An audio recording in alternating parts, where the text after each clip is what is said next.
The story of Dublin started in a way that might surprise you. Back in 841 AD, a group of Norse sailors pulled their long ships onto the banks where the river Liffey meets the Irish Sea. These Vikings weren't just raiders looking to grab treasures and run, they had bigger plans. They saw something special in this spot, a perfect place to build a settlement that would grow into one of the most important trading towns in medieval Europe. These Vikings chose this location carefully. The river Liffey provided a natural harbour, deep enough for their ships but protected from the rough Irish Sea. The river also gave them a route inland, letting them reach other parts of Ireland easily. On both sides of the river, the land was flat and good for building. It was the perfect spot for what they wanted to make a trading post that would link Ireland with their other settlements across Europe. The first thing these Norse settlers did was build a long fort, a sheltered harbour where they could safely keep their ships. They surrounded it with wooden walls and ditches to protect themselves from Irish attacks. This first settlement wasn't very big, probably about the size of a modern football field, but it was the seed from which Dublin would grow. Life in this early Dublin was busy and noisy. The Vikings built wooden houses close together, with narrow paths between them. They set up workshops where craftsmen made things from wood, leather, and metal. The sound of hammers hitting metal, the smell of wood smoke, and the shouts of traders would have filled the air from sunrise to sunset. The Vikings who settled here weren't just warriors. Many were skilled craft workers, merchants, and sailors. They started trading with the Irish people living nearby, swapping things like furs, amber, and walrus ivory from Scandinavia for Irish cattle, wool, and slaves. This trade grew quickly, and soon ships were coming to Dublin from all over the Viking world, from Norway, Denmark, and even as far as Iceland. The settlement grew bigger as more Vikings arrived. They built better houses, bigger workshops, and stronger defences. They started making their own things to trade. Dublin became famous for its skilled metalworkers who made beautiful brooches, pins, and other jewellery that mixed Viking and Irish styles together. These Vikings weren't always peaceful traders. Sometimes they fought with Irish kingdoms nearby, but they also made deals and treaties with them. Some Vikings married into Irish families, and their children grew up speaking both Norse and Irish. This mixing of cultures helped Dublin grow into something new, not just a Viking town, but a place where different cultures came together. By the 850s, Dublin had become so important that Viking chiefs fought to control it. The most famous was Olaf the White, who made himself the first king of Dublin. Under his rule, Dublin grew from a simple trading post into a proper town with its own laws and government. The Vikings built a thing mound near what is now Dublin Castle. A thing was like a court and parliament combined, a place where people would meet to make laws and settle arguments. This shows how Dublin was becoming more organised, more like a real town than just a trading post. Trade kept growing. Dublin's merchants traded silver coins from Arab lands, silk from Byzantium, wine from France, and pottery from England. They sold Irish goods like wool, leather, and furs to places all across Europe. The harbour was always busy with ships coming and going, bringing new goods and new ideas to Ireland. The Vikings also changed how money was used in Ireland. Before they came, most Irish trade used cattle as payment. The Vikings brought silver coins and started making their own in Dublin. This made trade easier and helped Dublin grow even more important as a business centre. Around the settlement, farms spread out into the countryside. The Vikings grew crops and raised animals to feed the growing town. They cut down trees to build more houses and ships, slowly changing the landscape around Dublin. Not everything went smoothly. Irish kings often attacked Dublin, trying to take control of this rich trading town. The Vikings built stronger walls and kept better guards, but sometimes they lost control of the town. Each time, though, they came back and rebuilt, showing how important Dublin had become to them. The Vikings also brought new ways of building ships and sailing them. Their shipbuilding techniques were better than what was known in Ireland before. They could build bigger, stronger ships that could carry more cargo and sail in rougher seas. This made Dublin even more important as a trading centre. Daily life in Viking Dublin was different from what most Irish people knew. The Vikings lived closer together in a more urban way. They had specialised craft workers, people who only made pottery, or only worked with metal, or only made shoes. This was new to Ireland, where most people did many different kinds of work. The Vikings brought new foods too. They ate more fish than the Irish did. and they knew different ways to preserve food for long sea voyages. They introduced new ways of cooking and new types of food that became part of Irish culture. Religion was changing too. The first Vikings were pagans who believed in gods like Thor and Odin, but by the late 800s, many were becoming Christians. They built churches in Dublin, though they kept some of their old beliefs and customs. This mix of Christian and pagan ideas made Dublin's culture unique. The town had its own smell and sound. The smell of fish drying, leather being tanned, and metal being worked filled the air. The sound of different languages, Norse, Irish, and maybe even some early English could be heard in the streets. Traders shouted their wares, ships' crews called to each other, and animals made noise in the streets. Houses in Viking Dublin were built close together, with walls made of wood and roofs of thatch. Each house usually had just one room with a fire in the middle. Smoke went out through a hole in the roof. People slept on benches along the walls, and during the day, these same benches were used for sitting and working. The Vikings lived differently from the Irish in many ways. They liked to keep clean, they bathed more often, and took care with their appearance. They wore colourful clothes and lots of jewellery. Their hair and beard styles were different, and Irish people could easily tell a Viking from their appearance. Dublin's influence spread far beyond its walls. Other towns in Ireland started copying the Viking way of organising trade and craft work. The Irish learned new skills from the Vikings, like better ways to work metal and build boats. These skills spread across Ireland, changing how people lived and worked. The Vikings also changed how people thought about trade and money. Before they came, most Irish people lived in small communities and traded mainly with their neighbours. The Vikings showed how trading with faraway places could bring wealth and new ideas. This changed how many Irish people thought about business and trade. By the end of the 800s, Dublin was no longer just a Viking town. It had become something new, a meeting place where Norse and Irish cultures mixed together. The children of Vikings and Irish parents grew up with both cultures, speaking both languages, knowing both ways of life. They created something new that wasn't quite Viking and wasn't quite Irish. The town kept growing. New streets were laid out, more houses were built, and the walls were made stronger. The harbour got busier, with more ships coming from more places. Dublin became known across Europe as a place where traders could find almost anything they wanted to buy or sell. The Vikings brought new tools and technologies to Ireland. They had better ploughs for farming, better ways of working metal, and better ways of building ships. They knew how to make stronger ropes, better sails, and more useful tools. All these things helped Dublin grow and prosper. They also brought new stories and art styles. Viking artists carved beautiful patterns on wood and stone, made intricate jewellery, and told epic tales of heroes and gods. These mixed with Irish stories and art to create new styles that were unique to Dublin. The success of Dublin encouraged Vikings to start other towns in Ireland. Places like Waterford, Wexford, and Limerick began as Viking trading posts, following Dublin's example. This started a network of towns across Ireland, changing how people lived and traded. The Vikings brought new words to the Irish language. Words for things like boats, fishing equipment, and trading came from Norse into Irish. Some of these words are still used today. They also brought new names. Many Irish family names and place names come from Viking words. Dublin's growth shows how trade can change a place.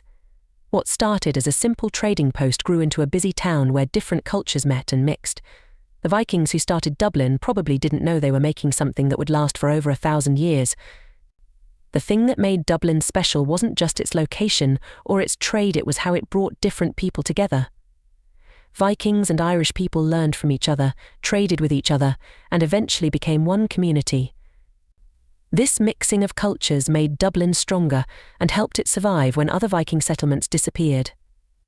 By 900 AD, Dublin was one of the most important Viking towns in the world. Ships from Dublin traded with England, France, Norway, and even places as far away as the Mediterranean. Dublin's traders were known for being honest and fair, which made more people want to trade with them. The Vikings measured things differently from the Irish, and they brought new ways of weighing and counting. They used scales to weigh silver and had standard weights to make sure trading was fair. These new methods made trading easier and more trustworthy. The Vikings were also good at organizing people to work together. They needed lots of people working together to build ships, repair walls, and keep the town running. They created systems for organising work that were new to Ireland and helped the town run better. They brought new ideas about law and government too. The Viking thing system, where people met to make laws and settle arguments, was different from Irish ways of governing. Some of these Viking ideas about law and government lasted long after the Vikings themselves were gone. Dublin's story shows how trade can bring peace. While Vikings were still raiding other parts of Ireland, Dublin's Vikings were making peace treaties and trading agreements. They learned that they could get more by trading peacefully than by fighting. The Vikings chose Dublin's location well. The place where they built their first settlement is still the heart of Dublin today. The streets they laid out became the pattern for Dublin's growth over the next 1,000 years. Their good choice of location helped Dublin grow into a major city. The story of Viking Dublin shows how new people coming to a place can make it better. The Vikings brought new ideas, new skills, and new ways of doing things. Instead of destroying what was there, they added to it, helping create something new and stronger. Dublin grew from a small trading post into a busy town because the Vikings and Irish learned to work together. They found ways to use each other's strengths and create something better than either could have made alone. This cooperation made Dublin strong enough to last through hard times and grow into the city it is today. The Vikings built their houses close to the river, but they knew the river could flood. So they made raised wooden walkways to keep their feet dry when the water rose. These walkways later turned into some of Dublin's first proper streets. They also dug ditches to help drain the water away, showing how they learned to live with the river rather than fight against it. The town had different areas for different work. The metal workers stayed in one area because their fires could be dangerous. The leather workers had their own space because tanning leather smelled bad. The food sellers gathered in what became the first marketplace. This organisation helped keep the town clean and safe. Family life in Viking Dublin was interesting. Children played with toys made from wood and bone, some of which have been found by people digging in Dublin today. Women had more rights than in many other places at that time. They could own property and run businesses. Many Viking women in Dublin became successful traders. The Vikings brought new types of clothes to Ireland. They wore colourful clothes made from wool and linen, often with fancy decorations. They liked brooches and pins made from silver and bronze. Their style of dress slowly mixed with Irish styles, creating new fashions. Food in Viking Dublin was better than in many other places. Because it was a trading town, people could get food from many different places. They ate bread, fish, meat, and vegetables. They had better ways of storing food too, using salt and smoke to keep food fresh longer. The Vikings were good at working with wood. They made everything from ships to spoons, using different types of wood for different jobs. They taught these skills to Irish workers, and soon Dublin became known for its good woodworkers. As Dublin grew bigger, the Vikings started making their own laws about how the town should run. They had rules about keeping the streets clean, being fair in trading, and solving arguments between people. These laws helped make Dublin a good place to live and work. The Vikings weren't just interested in making money. They liked music and stories too. In the evenings, people would gather to hear stories about heroes and gods, or to listen to musicians play. These stories and songs mixed Viking and Irish ideas together, making new kinds of entertainment. Education was important in Viking Dublin. Young people learned by working with skilled craftspeople. They learned how to make things, how to trade, and how to sail ships. Some learned to read and write using the Viking runes, while others learned the Irish way of writing. The Vikings were good at making beautiful things. They decorated their ships, their houses, and their clothes with carved designs.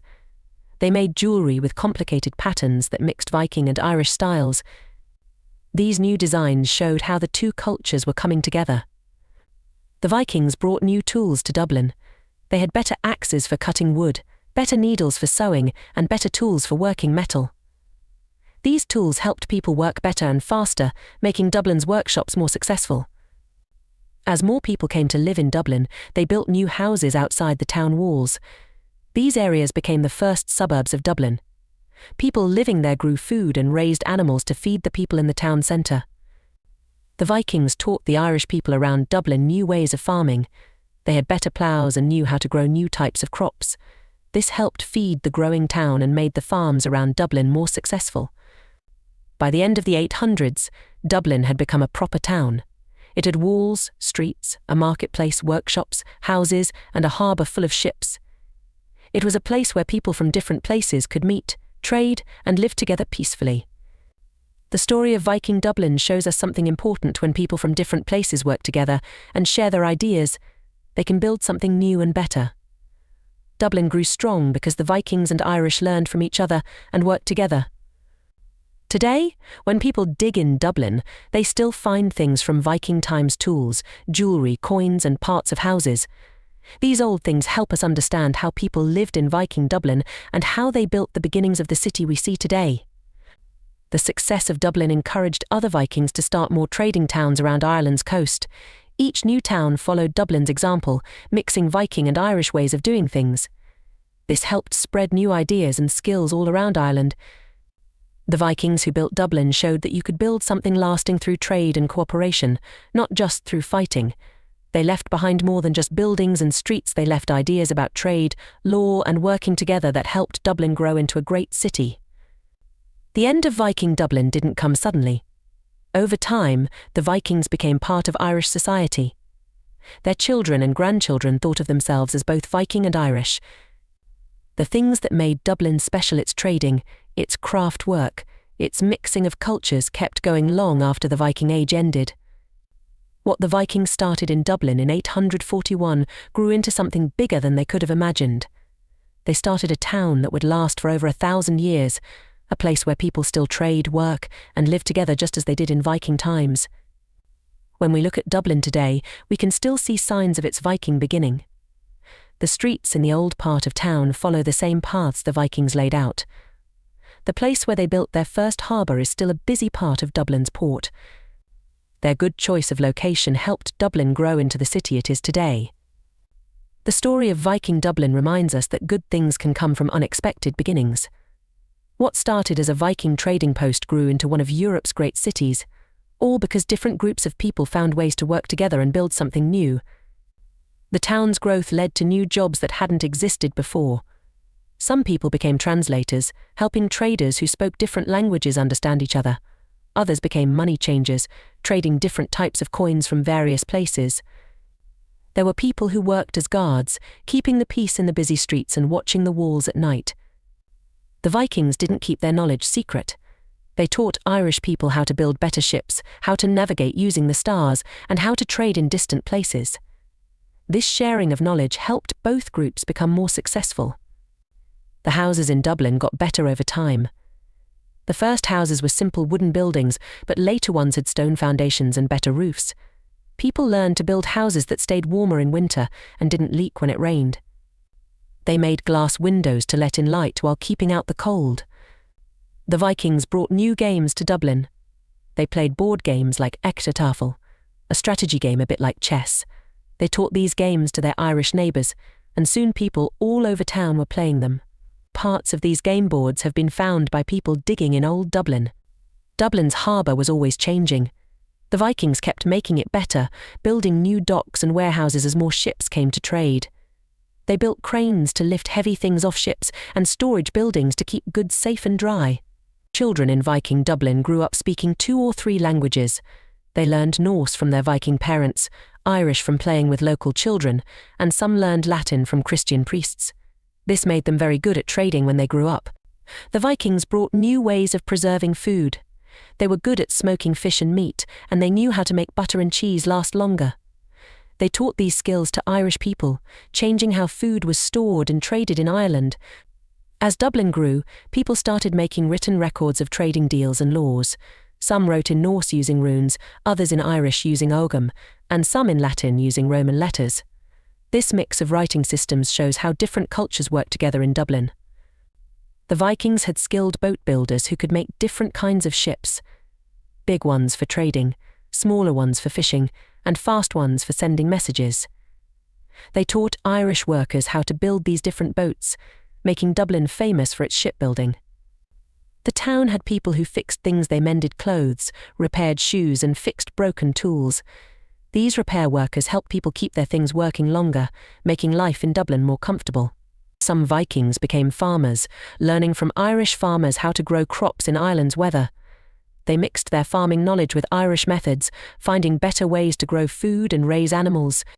The Vikings knew how to make strong rope from different materials. This was important for ships and building. They showed Irish workers how to make better rope, which helped both sailing and construction work. Women in Viking Dublin could own shops and run trading businesses. Some became very rich and important. This was unusual for the time, and it helped make Dublin a place where women had more chances to do different kinds of work. The Vikings brought new ways of making clothes. They were good at weaving on large looms, making strong cloth that lasted longer. They taught these skills to Irish workers, improving how clothes were made. Dublin became a place where news from far away could be heard. Sailors and traders brought stories and information from other lands. People came to Dublin to learn what was happening in distant places. The Vikings kept their ships in good condition. They had special workers who knew how to repair ships and keep them sailing well. These skills made Dublin's ships some of the best and safest in Europe. Some Vikings worked as guides, helping traders from other places find their way around Dublin and Ireland. They knew the best routes for trading and which places were safe to visit. The mix of Viking and Irish medical knowledge made Dublin a good place to get healing. Viking healers knew different cures from Irish ones, and they shared what they knew, making new and better ways to help sick people. The Vikings brought new styles of poetry and storytelling. These mixed with Irish stories and poems, making new kinds of tales that were told in Dublin's houses and halls. The town had rules about keeping things clean. People had to throw their rubbish in special places and keep the streets clear. These rules helped stop sickness and made the town a better place to live. Dublin's influence spread far beyond Ireland. Traders who visited Dublin took its ideas and methods to other places. The town's success showed others how different groups of people could work together and build something good. The Vikings of Dublin showed that you could be successful by trading instead of fighting. Other Vikings saw this and started copying Dublin's peaceful trading ways instead of raiding. What started in 841 as a simple trading post grew into something much bigger. The Vikings who pulled their ships onto the banks of the Liffey started something that would last for centuries and grow into one of Europe's great cities. The story of Viking Dublin shows how people can make something new and good when they work together and share what they know. The Vikings and Irish people who built Dublin made something bigger and better than either group could have made alone.